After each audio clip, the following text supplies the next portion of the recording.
It's not about the destination. Nope. It's all about the journey.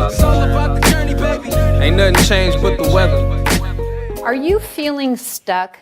Feeling stuck is a comment that I hear a lot in my practice as a mediator and also as an attorney. A lot of people tend to feel stuck when they've got unresolved conflict. It might be, you might be in a bad marriage, you might be in a bad business relationship, you might be having financial issues.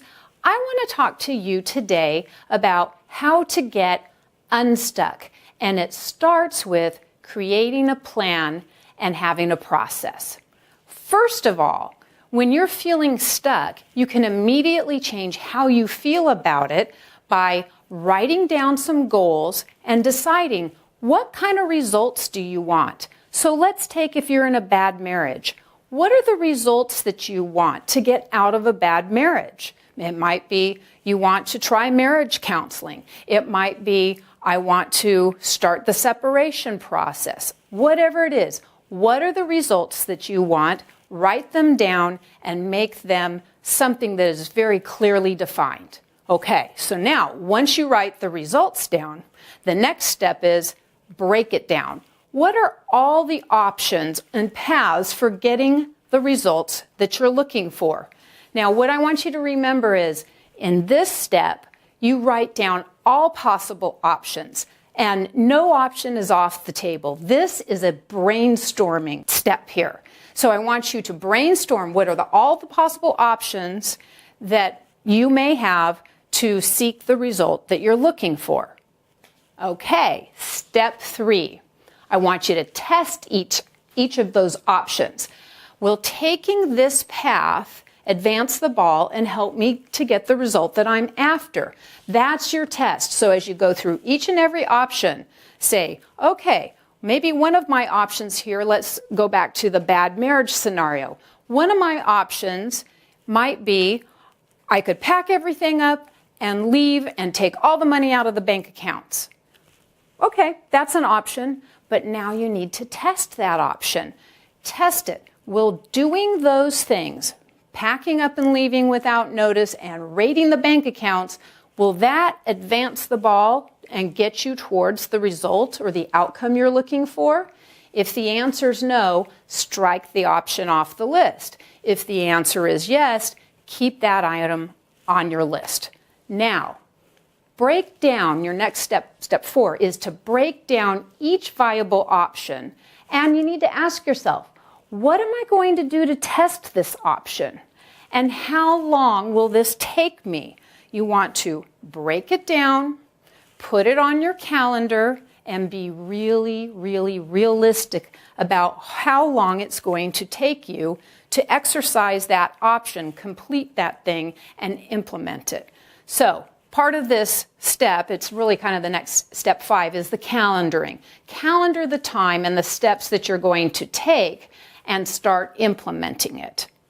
All right, so now that you've defined the outcomes you're looking for, looked at the options, you've tested them, and now you've calendared them, your next step, step 6, is stick with one option until it's complete.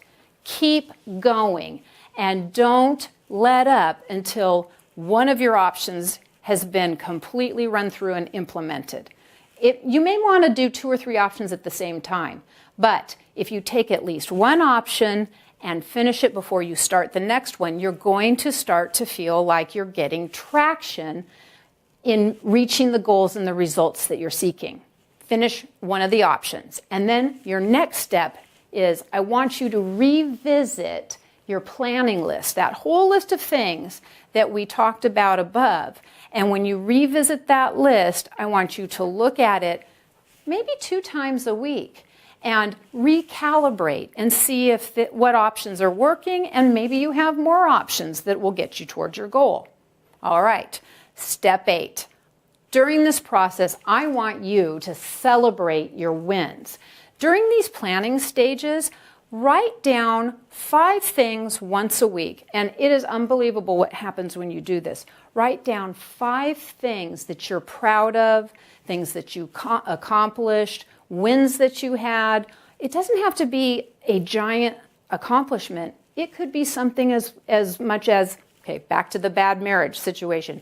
If you're feeling very bad about the marriage and you're kind of down, maybe you took yourself out on a date and you went to see a movie that you've wanted to see.